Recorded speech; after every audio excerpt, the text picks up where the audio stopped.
우리 김형국 목사님이 쓰신 풍성한 삶의 기초, 이게 제자 훈련 교재예요.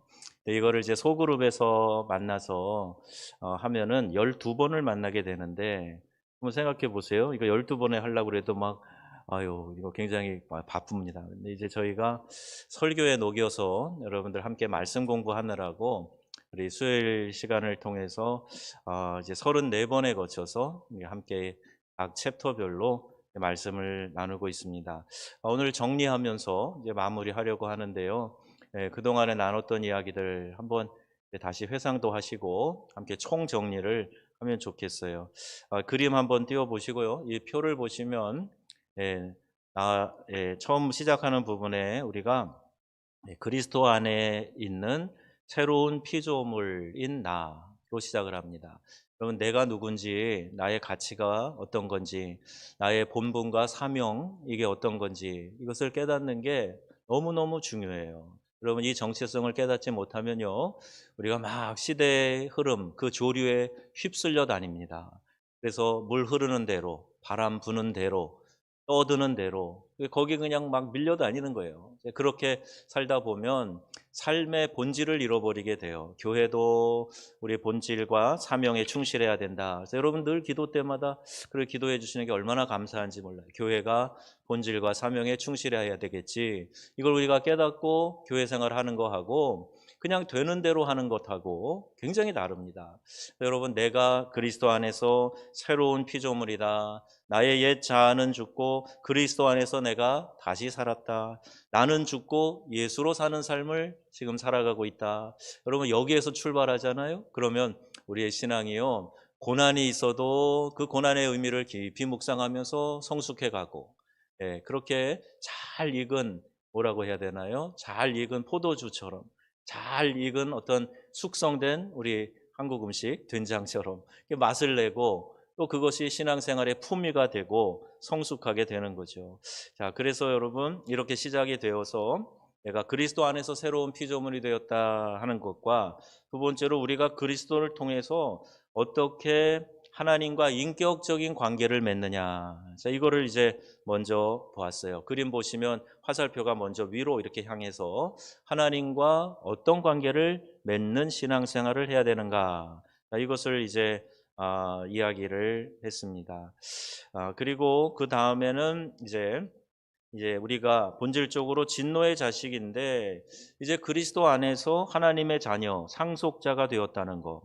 우리가 그리스도를 받아들임으로써 하나님과 특별한 관계가 되었고 또 이 놀라운 특권을 누리게 되었다는 것. 그 중에 가장 큰 특권이 바로 내가 하나님을 알아가는 겁니다. 그럼 자녀가 되어도요, 그 부모를 알아가는 과정, 이게 참 중요해요. 그래서 그 부모를 알아가고 더 많이 이해하면 이해할수록 관계가 깊어지고 그 사랑의 교제가 풍성해진다. 자, 이것을 우리가 알게 되는 거죠. 그러면 이 하나님을 어떻게 알 수 있는가? 자, 그것은요, 성경을 통해서 우리가 하나님을 알 수가 있어요. 기도할 때도 하나님 알 수 있다. 이렇게 얘기하실 수 있을 겁니다. 왜? 기도할 때 특별한 느낌과 경험, 체험이 있을 수 있기 때문에. 그런데요, 매우 주관적이고 성경을 통해서 검증을 해 보아야 돼요.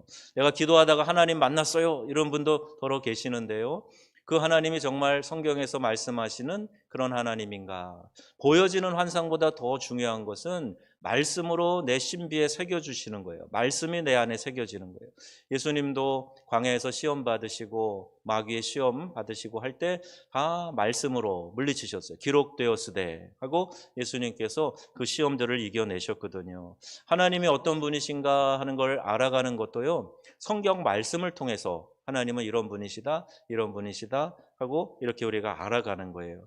우리가 주일 설교 1년에 52회, 52주 있으니까 듣게 되는데요. 설교 시간 정해진 30분, 조금만 더 넘어가면 여러분 힘들잖아요.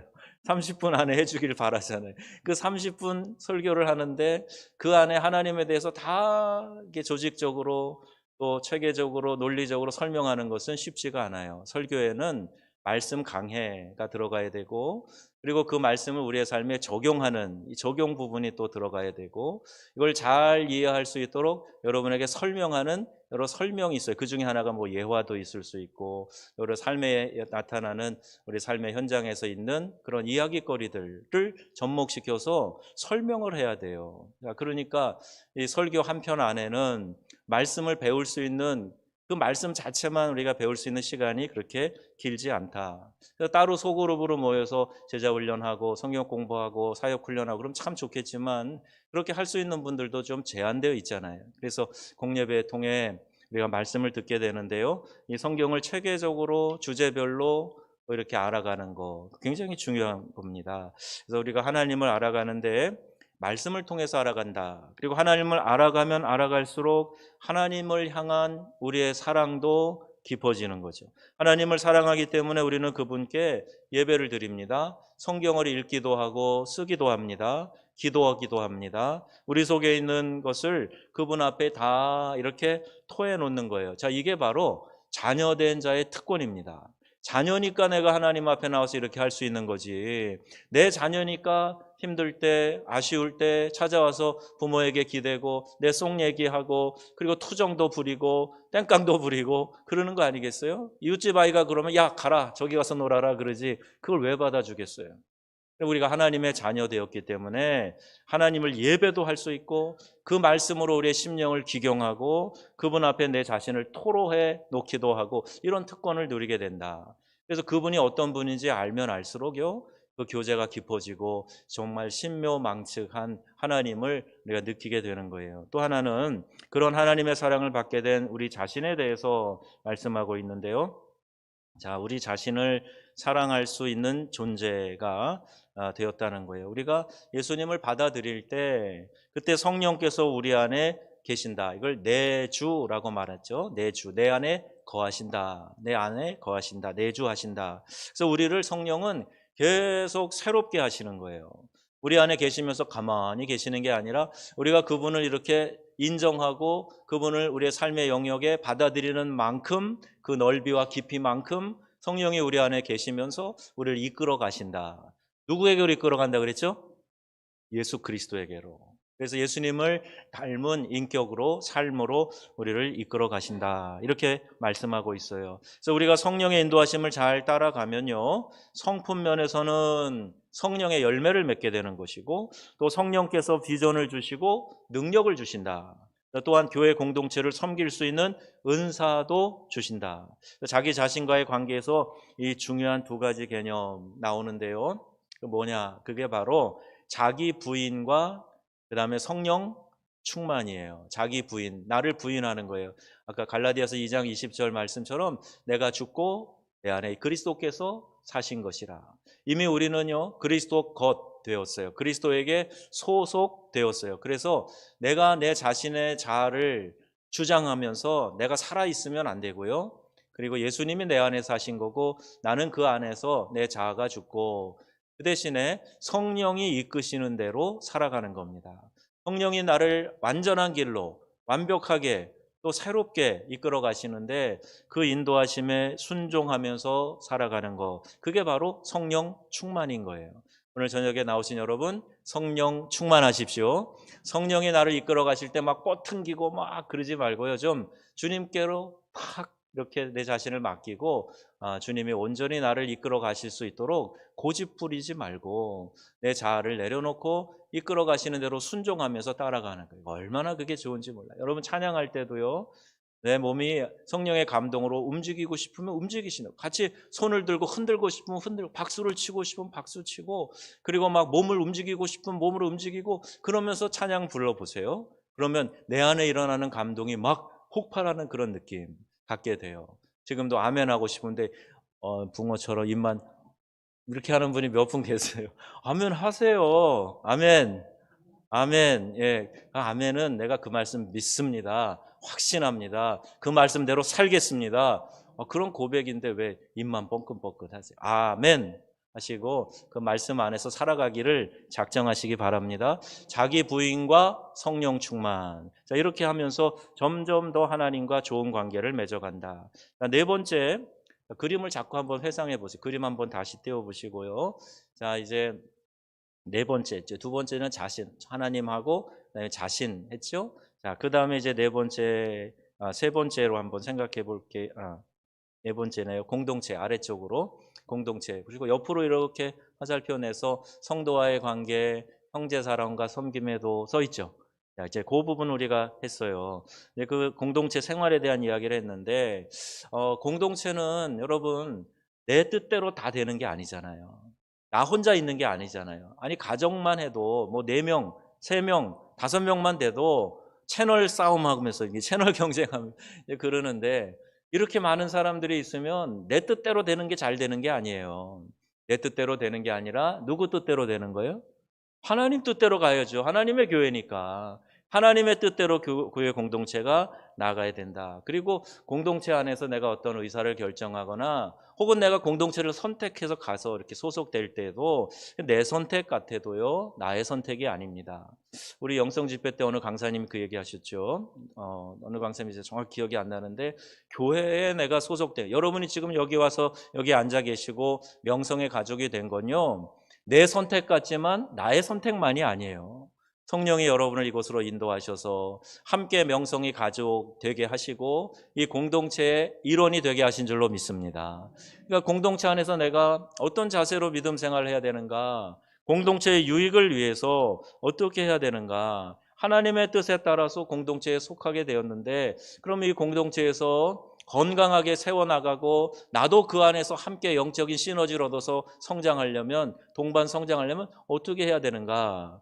당연히 이 공동체 안에서 이끌어 가시는 우리 하나님, 성령 하나님 의지하고 그분이 뭘 기뻐하실까? 뭘 원하실까? 그걸 생각하면서 믿음 생활 해 가야 되는 거죠. 여러분, 공동체를 떠난 그리스도인은요, 그 영이 시들시들 이렇게 약해질 수밖에 없습니다. 믿음 생활을요, 우리가 공동체 안에서 하도록 이 땅에 교회를 세우신 거예요. 교회를 세우셔서 그 안에서 함께 영적인 시너지를 만들고 함께 그 안에서 다 녹아져서 다시 하나님 쓰시기에 좋은 도구들로 재탄생하라고 교회를 만들어 주신 줄로 믿습니다. 그러니까 여러분, 교회 안에서는요, 내 자아를 내세우는 게 아니에요. 녹아져야 됩니다. 그리고 공동체에 주신 비전과 그 꿈을 이루기 위해서, 하나님 나라, 그의 의를 이루기 위해서 함께 동역자들이 되어야 하는 거죠. 내 뜻대로 다 돼야 좋은 게 아니고요, 주님의 뜻대로 되어야 좋은 공동체가 되는 겁니다. 자, 그리고 영적인 순서가 있어요. 뭐가 잘 되는 게 우선순위냐? 우선순위 참 중요하다 그랬잖아요. 우선순위가 어디에 있느냐에 따라서요, 이 행동하는 방식이 다 달라집니다. 요한 3서 1장 2절에 우리의 삶의 우선순위를 말씀하고 있는데요, 한번 읽어보겠습니다. 사랑하는 자여,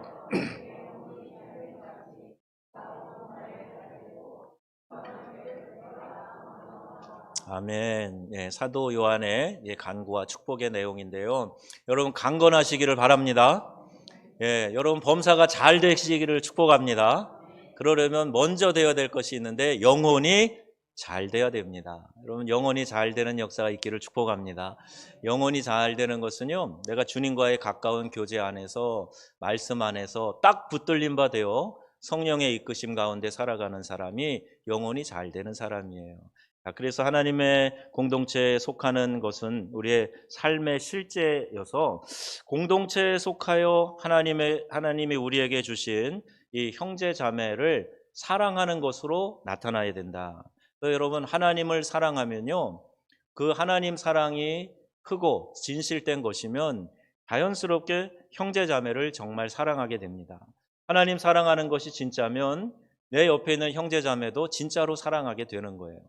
형식적으로 보이기 위한 그런 사랑이고, 하나님 사랑인 것 같은데 사실은 자기 자신 사랑이면요, 이웃 사랑하기도 어려운 거예요. 하나님 사랑하고 또 그것을 통해서 형제 자매를 사랑하는 거, 이게 말씀을 실천하는 우리들의 삶인데요, 형제 사랑은 우리가 하나님의 자녀인 것을 드러나게 해준다 그랬어요. 요한복음 13장 35절 말씀이에요. 같이 읽습니다. 너희가 서로 사랑하면 이로써 모든 사람이 너희가 내 제자인 줄 알리라. 아멘. 제자, 예수님 따르는 사람, 예수님 닮아가는 사람, 그게 우리의 신앙의 과정이고 목표란 말이죠. 예수님 많이 닮아서 주님 앞에 가서 서야 되는데, 우리가 예수의 제자인 것을 알려면 어떻게 알 수 있느냐? 너희가 서로 사랑하고 있으면 너희가 내 제자인 것을 알게 된다. 여러분, 말씀을 배우는 이유는요, 우리가 신앙생활을 하는 이유는요, 성경 말씀을 내가 듣고 머릿속에만 두려고 신앙생활을 하는 게 아닙니다. 내가 많이 알고 있다고 지식 자랑하려고 성경 공부하는 거 아니에요. 내가 오늘 설교를 들을 때, 그 설교가 나에게 은혜가 되었어. 그때 대부분 은혜를 감동으로만 얘기하시거든요. 나한테 좀 감동이 있었어. 그거 내 마음에 좀 와 닿더라고. 그 설교가 좀 내 삶에 좀 뭔가 영향력 있고 또 아이디어도 주고 뭐 새로웠고 신선하고 좋았어. 이런 얘기를 하는데 대부분 감정의 영역에 국한되어져 있어요. 그럼 이건 그거 진짜 은혜 받은 게 아닙니다. 그건 이제 은혜의 시작에 불과한 거예요. 나한테 감동이 있었으면 그 말씀을 붙잡고 내가 삶에서 실천함으로 말씀이 나를 변화시키고 이끌어가는 거예요. 이게 진짜 은혜 받은 거예요. 그런 은혜가 있어야 될 줄로 믿습니다. 말씀을 알아야지 말씀을 붙잡지요. 그 말씀을 배우고 익혀서 그 말씀을 붙잡고 그 말씀이 나를 이끌어가는 대로, 견인한 대로 내가 끌려가면서 내 삶의 변화를 보는 거예요. 그게 그리스도의 제자로서 살아가는 삶이라는 거예요. 여러분, 서로 사랑하는 것은요, 서로 순종하는 것을 말합니다. 교회에 오면 순종이라는 말을 참 많이 해요. 뭐 교회가 공산 집단이냐, 왜 순종하라고 막 그러냐, 그렇게 생각하시면 삐뚤어진 생각입니다. 순종을 통해서 하나님의 말씀을 우리의 삶에 녹여내고 살아갈 수 있는 그런 기본 바탕이 생기기 때문에 그런 거예요. 불순종도 버릇이 됩니다. 자꾸 들이받고 삐뚤어지게 그것을 받아들이고 안 하려고 그러고, 이렇게 되면 그것도 습관이 돼서 절대 그렇게 따라가지 못해요. 근데 순종이 습관이 된 사람은 어떤 말씀이 있는지 내가 그걸 살아내려고 노력하게 되고 결국에는 사라지는 그런 삶이 되는 거예요. 누가 누구를 지배하는 세상과는 달리 우리는 피차 복종하는 삶을 살아야 된다. 더 나아가서 공동체 가운데서 서로 섬겨야 된다. 우리 각자에게 주신 은사로 공동체 세워나가고 공동체의 유익을 구하게 된다. 자, 이것을 우리가 공부를 했어요. 공동체가 얼마나 중요한지. 내가 정말 신앙의 사람이면 공동체를 아프게 하면 안 됩니다. 공동체를 건강하게 세워가는데 일원이 돼야 된다. 그런 이야기를 했습니다. 자, 다섯 번째, 이제 우리 다이어그램 도표를 보시면 이제 세상으로 나가는, 세상으로, 그리스도 안에 있는 내가 하나님과의 관계를 바로 맺고 내 자신이 누군지 정확히 알아서 자기 부인과 성령 충만으로 나를 무장해 가고, 공동체 안에서 성도들과의 관계를 통해서 형제 사랑, 섬김을 실천하고, 그리고 교회 공동체만이 아니라 이제 세상으로 나가서 세상과의 관계에서 복음 전도와 세상 경영을 어떻게 해야 되는가, 여기까지 가야 되는 거예요. 여러분, 예수 믿는 사람이 세상에서는 그냥 아무 가치가 없는 사람처럼, 심지어는 손가락질 당하고 이런 삶을 살아서는 진짜 신앙인이 아닙니다. 예수 믿는 채 행세하는 사람이지, 요새 말로 무늬만 그리스도인이지 능력 있는 그리스도인이 아닌 거예요. 너희는 세상의 빛이다. 너희는 세상의 소금이다. 너희가 이 등불을 켜가지고 말 아래 감추어두는 게 아니라 등경 위에 세우지 않느냐. 너희가 세상의 소금인데 밖에 나가서 그 맛을 잃어버리면 사람들에게 버리오 밟힐 뿐이니라. 이렇게 주님 말씀하시죠. 예수님 설교예요. 직선적이죠. 예수님이 그렇게 말씀하셨어요. 여러분, 우리의 정체성은 소금과 빛인데요, 그것은 세상 가운데서 증명이 돼야 되는 겁니다. 우리가 세상에서 그리스도 안에 사는 사람으로서 하나님의 다스리심을 선언하면서 살아가는 거예요. 누가 아무도 안 봐도요, 하나님이 날 보고 계셔. 그래서 그 하나님의 통치 안으로 들어가서 정직하게, 성실하게, 믿음의 사람처럼 그렇게 살아가야 된다. 하나님이 이 세상의 주인이심을 표현하는 가장 원천적인 방식이 뭐냐? 복음 전도하는 거예요. 내가 믿고 있는 이 복음이 정말 능력 있는 복음이고, 이 복음은 모든 믿는 자들을 구원하시는 하나님의 능력이 됨이라, 이 말씀을 내가 확신한다 그러면요, 이 복음 선포하는 게 가장 원천적인 그 주님의 주인이심을 선포하는 거예요. 마태복음 6장 33절에 뭐라고 말씀하죠? 너희는 먼저 그의 나라와 그의 의를 구하라. 그리하면 이 모든 것을 너희에게 더하시리라. 아멘. 여러분, 우리가 필요를 위한 기도도 해야 됩니다. 여러분, 기도 제목 써내라 그러면 필요에 의한 기도가 한 80% 이상 되는 것 같아요. 물론 그 기도도 해야 돼요. 그런데 그 기도 응답의 순서가 또 나와 있잖아요. 먼저 하나님의 나라, 하나님의 의를 구하면 우리에게 필요한 것들은 하나님께서 알아서 이 모든 것을 너희에게 더하신다. 이렇게 말씀하고 있어요. 그래서 내가 기도할 때에 응답을 위해서 기도한다 하면요, 더욱더 하나님 나라와 의를 위해 내가 어떻게 살아가야 되는가? 자, 이것을 더 많이 생각을 하셔야 돼요. 하나님의 다스리심을 선포하고 알리는 것, 이게 복음 전도다 그랬는데, 이러한 하나님의 다스림이 세상에 온전히 드러나도록 힘쓰는 것, 이게 바로 세상 경영입니다. 참 좋은 참 존 이렇게 됐네. 참 그런 회사가 있잖아요. 이제 회사 대표가 CEO가 간증하는 거 들어봤어요. 또 우리 뭐 이랜드 조그만 이제 가게로 시작을 해갖고 기업이 될 때까지 그들이 어떻게 기업을 경영했는가. 그 기업 경영의 원리들을 하나님이 원하시고 기뻐하시는 방식으로 했더니 하나님께서 이렇게 복 주시더라 하는 얘기를 수없이 듣습니다. 그리고 하나님이 하시는 일에 우리가 참여하는 것이기 때문에 여기 중요한 두 가지 원리가 정의와 사랑이다 이렇게 말씀드렸어요. 세상 경영의 원리가 사랑과 정의라면 세상 경영의 방법은 뭐냐? 땀 흘려 일하는 거예요. 그걸 노동이라고도 할 수 있어요. 땀 흘려 일하고 수고해서 식물을 먹는 거. 이게 하나님이 이 세상에서 우리가 살아가는 방식으로 정해주신 겁니다. 우리는 일의 의미가 무엇인지, 하나님 앞에서 일하는 것이 얼마나 귀한지, 또 타락한 세상에서 노동의 한계와 어려움은 무엇인지, 이런 것들을 생각해 봤어요. 우리가 일하는 것을 통해서 하나님의 영광을 드러내고 그분의 살아계심을 세상 사람들에게 보여줘야 됩니다. 내가 땀 하나도 안 흘리고 내가 그냥 슬렁슬렁 했는데 돈은 이만큼 벌어졌어. 그럼 그거 자랑하지 마세요. 내가 이렇게 수고해서 값비싸게 땀 흘려서 지금 이 노동의 가치를, 대가를 가지고 살아가고 있어. 이걸 자랑하시기 바랍니다. 그게 그리스도인들이에요. 시간의 정직이, 그리고 내 직업의 소명, 하나님이 나에게 이 일을 맡기셨다. 여러분, 직업에 귀천이 없다는 말은 크리스찬에게서 나온 말입니다. 세상에서는 직업에 따라서 대하는 자세가 다르고 소득이 다르고 그럴 수 있으나 우리 기독교인들은 내가 더 중요한 일을 한다고, 더 높은 자리에서 일을 한다고, 그런 것 때문에 내가 이것은 귀하고 저것은 천하고, 절대 그렇지 않아요. 각자가 필요한 역할을 필요한 위치에서 잘 감당할 때 그게 귀하고 하나님 앞에 복된 삶입니다. 자, 이렇게 세상과의 관계에서 중요한 두 가지 키워드, 복음 전도, 세상 경영, 이 두 가지를 기억하시면서 세상에 나가서 여러분 복음 전도하는 일에, 또 이 세상에서 하나님의 말씀대로 살아가는 일, 세상 경영하는 일에 힘쓰는 우리 명성의 가족들 되시기를 주님의 이름으로 축원합니다. 여섯 번째, 이 모든 것을 통해서 우리가 궁극적으로 얻으려는 게 뭐냐? 예수님 닮아가는 거다 그랬어요. 그분의 형상에 이르기까지 하나님의 온전하심과 같이 우리도 온전케 되는 것을 말합니다. 그렇게 되기 위해서 가장 중요한 열쇠가 뭐냐? 믿음이라 그랬어요. 하나님이 하신 일을 믿음으로 받아들이면 그 믿음은 행동으로 나타날 수밖에 없고 우리의 인격과 삶을 바꾸는 일들을 나타내기 시작한다. 믿음이 이기네, 믿음이 이기네. 주 예수를 믿으니 온 세상이 이기네. 여러분, 믿음을 통해서 이런 역사가 일어난다는 걸 기억하시고요. 말씀을 붙잡는 믿음의 수준이 많이 향상되시기를 주의 이름으로 축원드립니다. 자, 이제 하나님 나라의 도래를 기다리면서 우리가 살아가야 되는데요.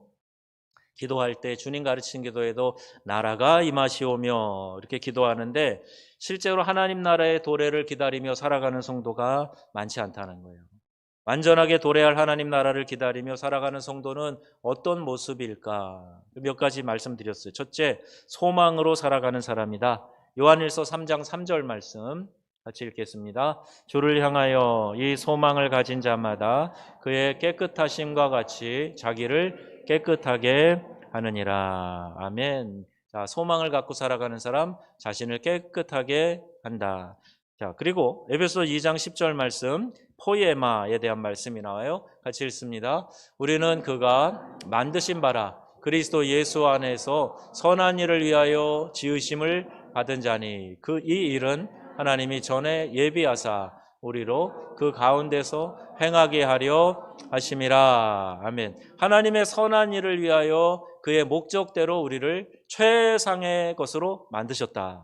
그래서 여러분, 하나님의 일을 하고 하나님이 기뻐하시는 뜻을 실천하면 내 마음이 기뻐요. 너무너무 감동이 되고 이 마음이 꽉 찬 마음이 들어요.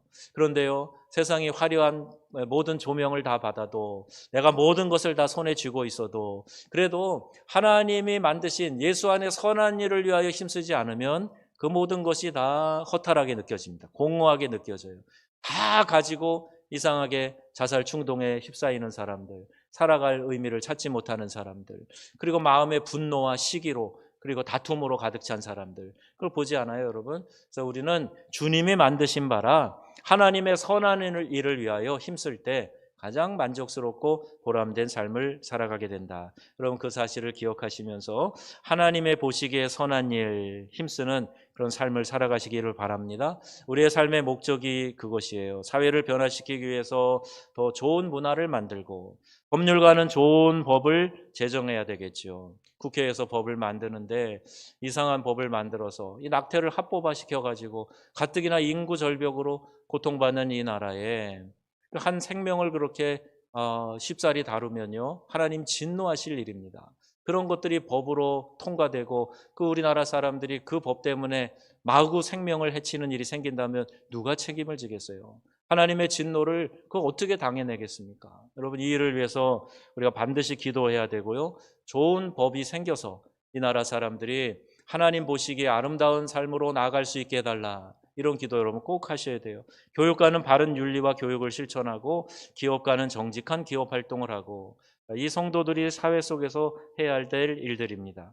최선을 다하지만 세상을 완전히 회복시키는 것은 주님 오실 때나 비로소 가능해요. 세상이 왜 이렇게 이 모양 이 꼴이야? 여러분, 한탄할 일들은 많지요. 그러나 포기하지 마세요. 나로 인해서 조금이라도 한 줄기 물줄기가 맑아질 수 있다면 그 일을 위해서 내가 최선을 다해서 매달려 기도하겠습니다. 여러분, 이런 믿음의 결단이 필요할 때입니다. 이 나라 어려워요, 여러분. 보여지는 게 다가 아닙니다. 여러분, 기도하셔야 돼요. 하나님이 이 나라 새롭게 해달라고 하나님 앞에서 울부짖어 기도할 때가 바로 이때예요, 여러분. 여러분, 믿음의 사람들이 그렇게 살아갈 수 있도록 우리 정신 차리고 각오하고 이런 말씀대로 실천하는 삶을 살아가야 된다. 진정한 소망은 하나님 나라가 온전히 이 땅에 임할 때 완성될 수 있는데, 그날까지 믿음의 경주를 다하는 우리 사랑하는 성도님들 되시기를 바랍니다. 기독교인의 능력은 그냥 말씀을 알고 듣는 데 있지 않다 그랬어요. 삶의 현장에서 말씀으로 살아가는 데 있다. 그래서 여러분 꼭 기억하시기 바라고요. 두 번째는 구체적인 삶의 목표를 정해야 된다. 여러분, 인생의 목표를 한번 생각해 보세요. 어떻게 내가 구체적으로 예수님을 닮아갈 수 있을까? 구체적으로 계획하고 훈련할 때 성령께서 우리와 함께 해주신다는 거예요. 인생의 목표를 적어내봐라. 그럼 우리 학생들한테 그런 거 한번 여러분 적어보라고 해보세요. 그러면요, 아이들이 적어내는 목표가 그냥 세상에서 출세하는 수준에 머물러 있어요. 부모님들도 늘 그런 이야기를 많이 아이들에게 하시는가 봐요. 내 인생의 목표는 47평 아파트다. 내 인생의 목표는 연봉 1억 받는 직장에서 직장 생활하는 거다. 벤츠 자동차 사는 거다. 이런 거 말고요, 하나님의 영광을 위해 산다. 이런 추상적인 거 말고요, 구체적으로 하나님과의 관계, 자신과의 관계, 공동체 안에서 세상과의 관계에서 실천할 계획을 세워보자는 거예요. 나는 하나님의 영광을 위해서 이런 일, 내게 주신 은사대로 나의 위치, 지위, 직분대로 이렇게 실천하겠습니다. 이런 구체적인 계획들을 내가 작성하고 이걸 실천하면요, 그렇게 살아가게 되어 있습니다. 세상과의 관계에서, 직장에서 하루에 한 번 다른 사람을 돕겠다. 한 달에 얼마의 구체적인 이웃 나눔의 예산을 정하겠다. 또 자신과의 관계에서 예수 동행 일기를 쓰면서 오늘 하루 얼마나 주님과 동행했는가를 늘 점검해 보겠다. 건강을 위해서는 밤늦게 먹는 습관을 버려야 되겠다. 하나님과의 관계에서 하루 3번 내가 우리 주님께 집중하면서 주님께 물어봐야 되겠다. 기도의 시간을 30분 이상 정해서 실천해야 되겠다. 일주일에 새벽 예배 2번 이상 나가야 되겠다. 교육자 회의를 2번 하는데요, 그 중에 한 번은 일주일 동안 경건 생활을 어떻게 했는지 체크합니다. 여러분, 이게 우습지 않아요? 목사님이 되셨고 이제 전도사님이시고, 그런데 그분들한테 경건 생활 어떻게 했어? 체크해요. 그분들만 체크하는 게 아니라 저 자신도 스스로 체크를 합니다. 안 그러면 우리도 나태해질 수 있기 때문에 정말 시간을 정해서 교인들을 위해서 무릎 꿇는 시간이 더 정확하게 우리가 하나님 앞에서 이렇게 지켜지고 있는가, 이걸 체크하고 점검하고 누군가 서로 이렇게 그것을 점검해 주고, 이게 신앙생활 함께 어울려 하는 거예요. 조금이라도 그런 거에 대해 얘기하면 나는 다 아는데, 다 성장했는데, 이렇게 반응하시면 안 되고요. 나는 잘하고 있는가를 늘 점검하면서 조심조심 신앙생활 해가야 넘어지지 않고 계속해서 성장해 갈 수 있다. 일주일에 새벽 예배 2번 이상 나가기, 공동체와의 관계에서 잘 모르는 성도들에게 먼저 다가가 인사하기, 중보 기도 시간과 기도 약속 꼭 지키기. 이상하게 올해는요, 새 가족으로 등록했다가 또 못 나오겠다고 하신 분이 계셔요. 그 두 분 찾아갔는데 똑같은 얘기를 하시는 거예요.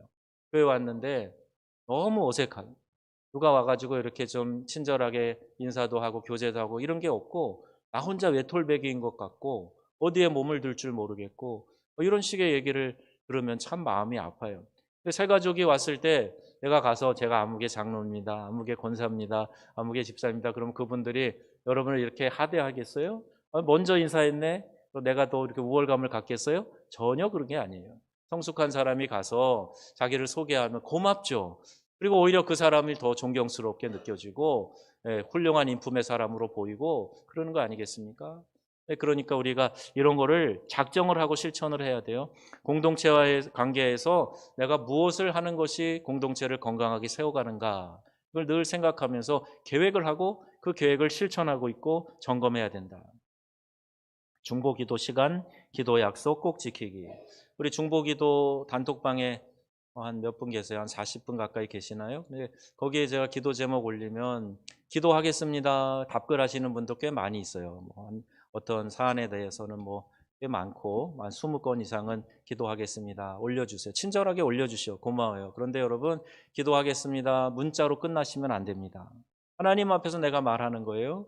정말 그 시간만큼이라도 기도하시고 꼭 기억했다가 기도해야 그게 약속을 지키는 거죠.